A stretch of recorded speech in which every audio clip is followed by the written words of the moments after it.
Welcome to Science Store online classes.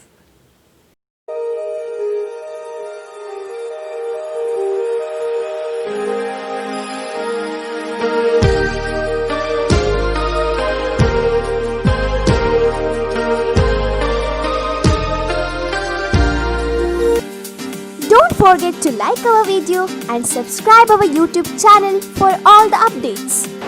Hello students, welcome to chemistry classes. Now we shall discuss about a chapter classification of elements and periodicity in properties. Today we are going to discuss about the important properties like anomalous behavior of period second elements and diagonal relationship and trends in chemical reactivity. These are three concepts we are going to study now. Let's take up the first one, that is anomalous properties of the period 2 elements.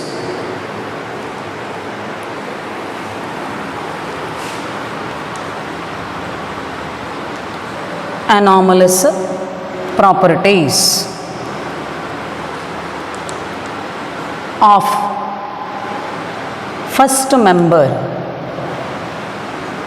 of groups.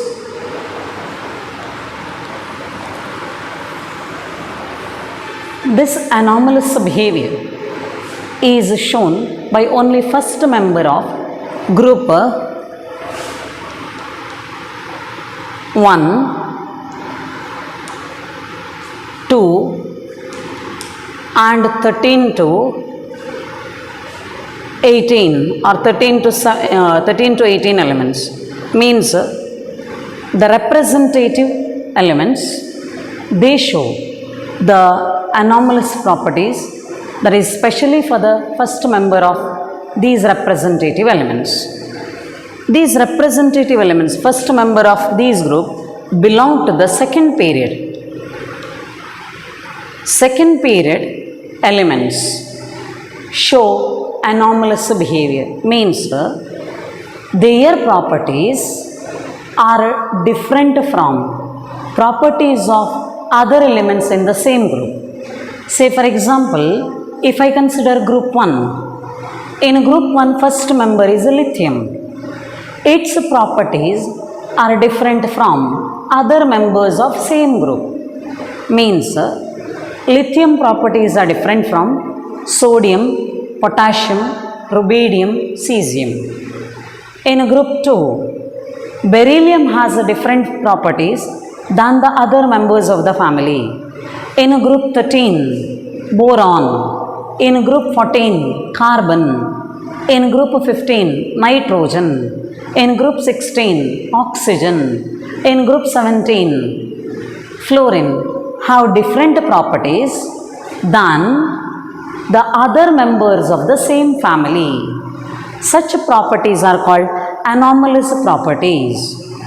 What are the reasons to show anomalous properties? A reason to show anomalous properties are small size, high ionization enthalpy, high electronegativity,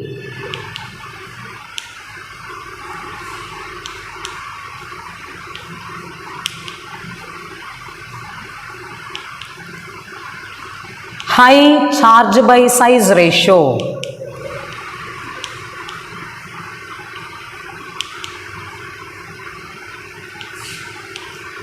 or charge by radius ratio, and absence of d orbitals or absence of vacant d orbitals. These are the different reasons why the first member of the group of 1 to 2 and 13 to 18 show anomalous properties. The reasons are very, very important. 2 mark question.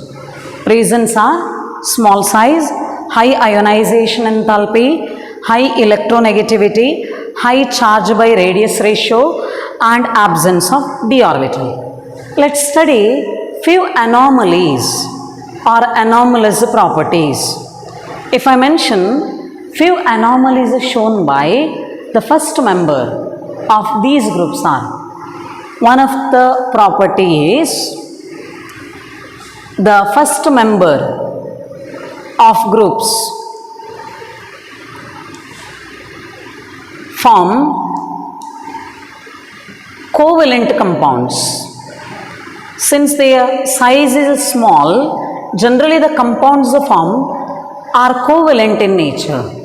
Other members form ionic compounds. Other members of the family, they form ionic compounds. Say for example, lithium, the first member of group 1, it forms covalent compounds.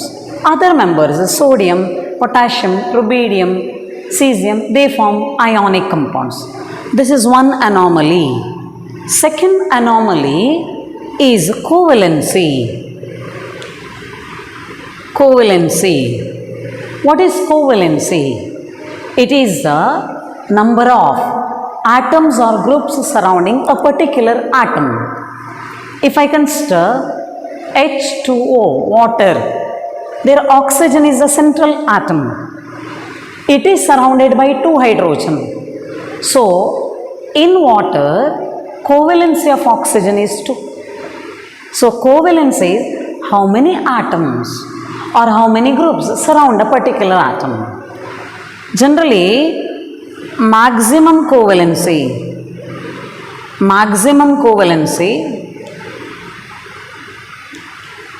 for first member of group is 4.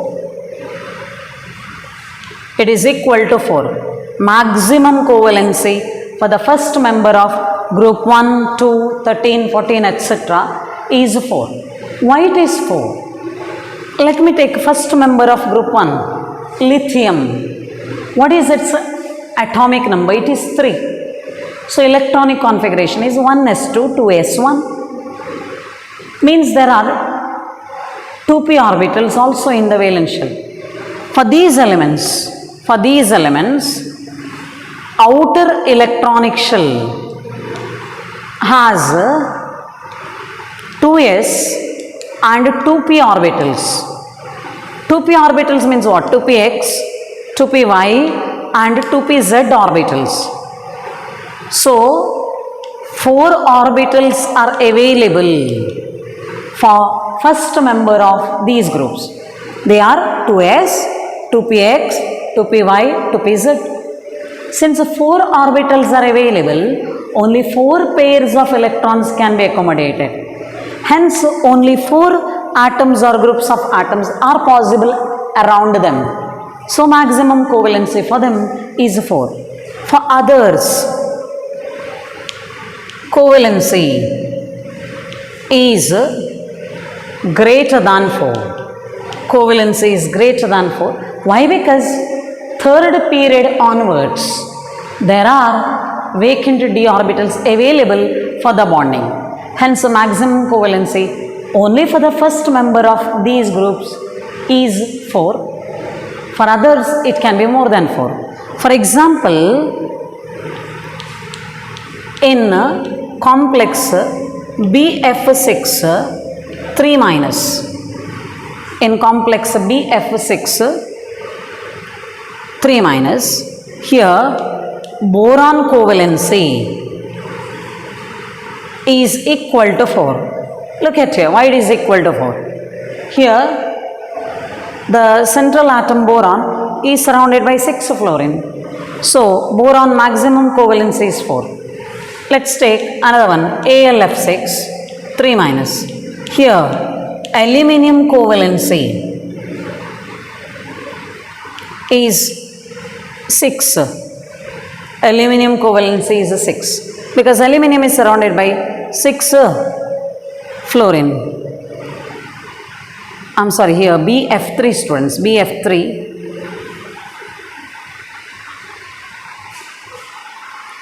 Here BF4 minus, I'm sorry, BF4 minus. Boron surrounded by 4 fluorine, hence boron covalency is 4. Aluminium surrounded by 6 fluorine, hence aluminium covalency is 6. So this is about the covalency. Next is about the formation of multiple bonds.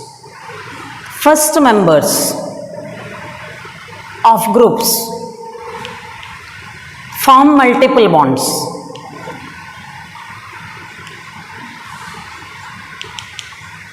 by only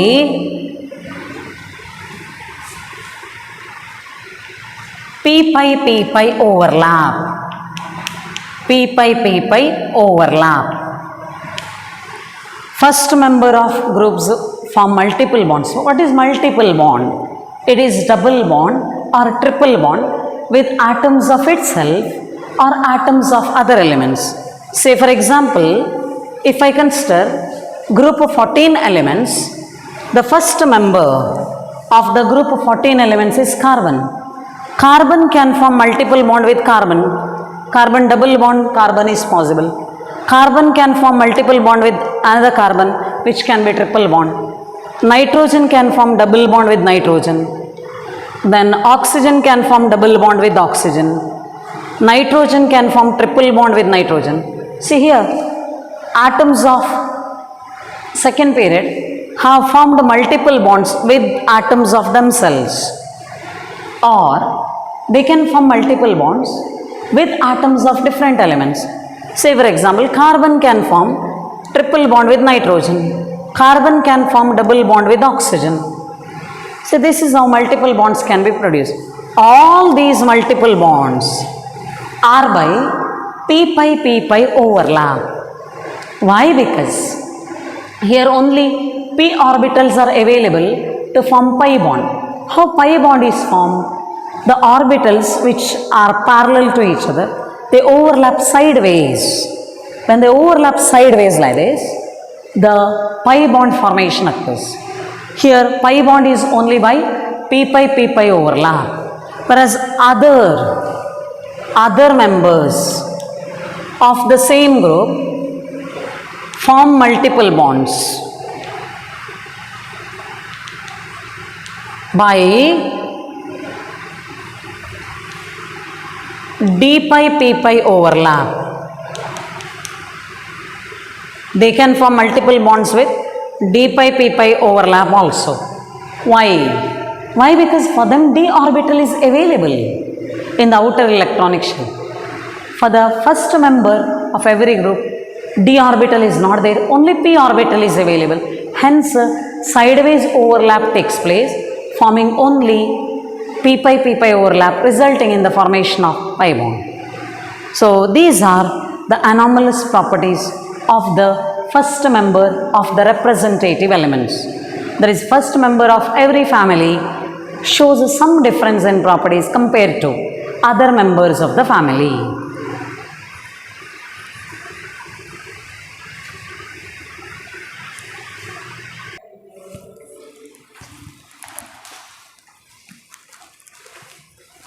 Students, now let us discuss about diagonal relationship of the elements. Diagonal relationship.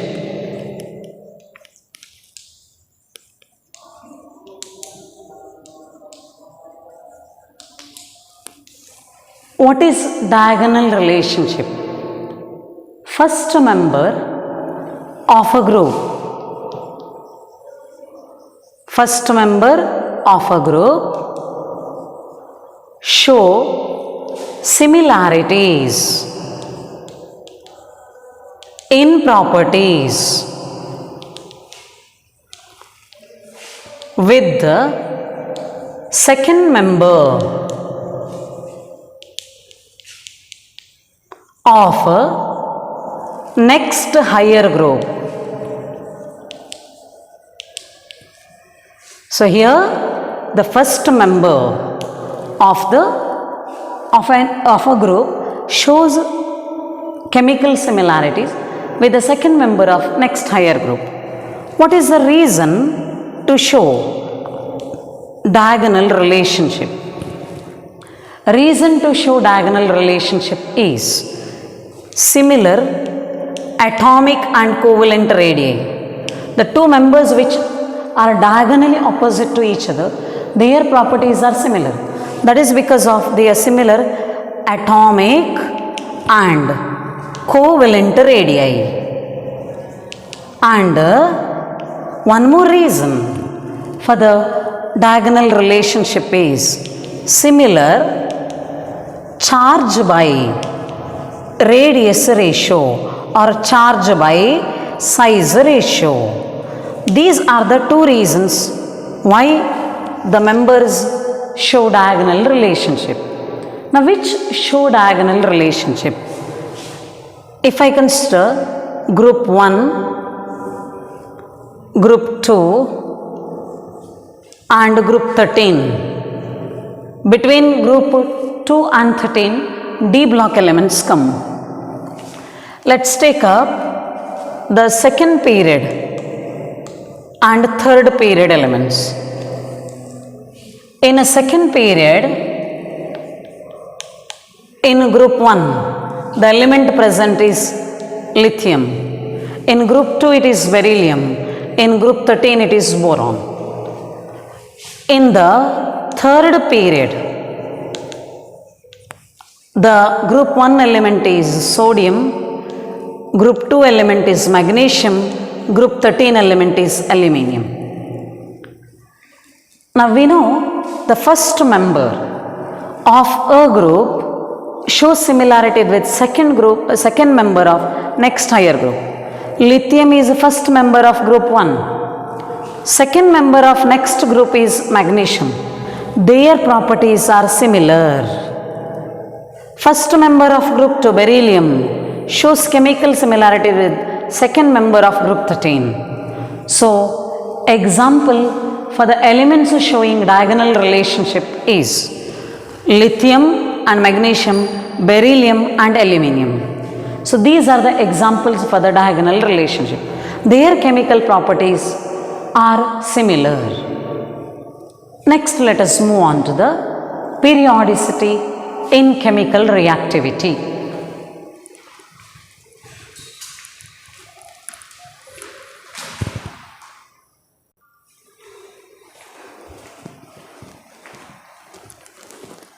Periodicity in chemical reactivity, that is a trend in chemical reactivity along the period and down the group. We know group 1 elements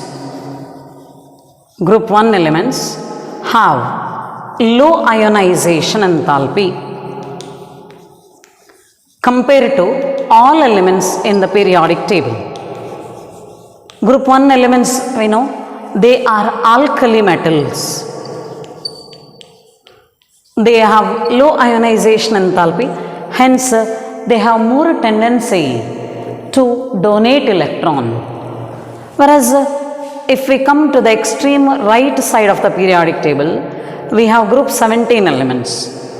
These group 17 elements are called halogens. These halogens, they have more negative electron gain enthalpy, and these are having more electronegativity. So, when I consider the periodic table, as you move down the group, ionization enthalpy decreases, electron gain enthalpy becomes less negative, electronegativity decreases. A long period, ionization enthalpy increases, electron gain enthalpy becomes more negative, electronegativity increases. In general, if we consider group 1 are having very low ionization enthalpy, this is the reason why group 1 elements are more reactive. And group 17 elements, since they have more negative electron gain enthalpy and more electronegativity, they are more reactive. That means if you consider reactivity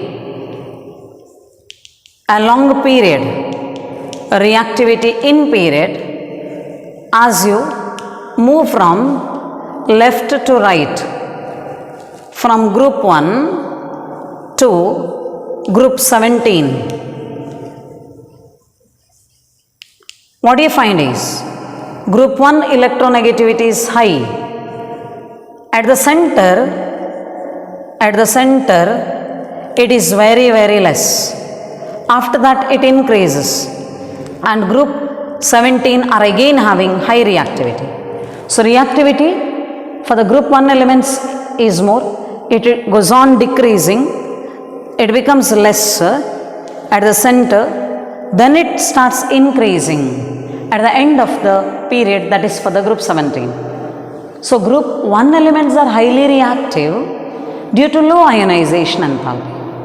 Group 17 elements are highly reactive due to more electronegativity and more negative electron gain enthalpy.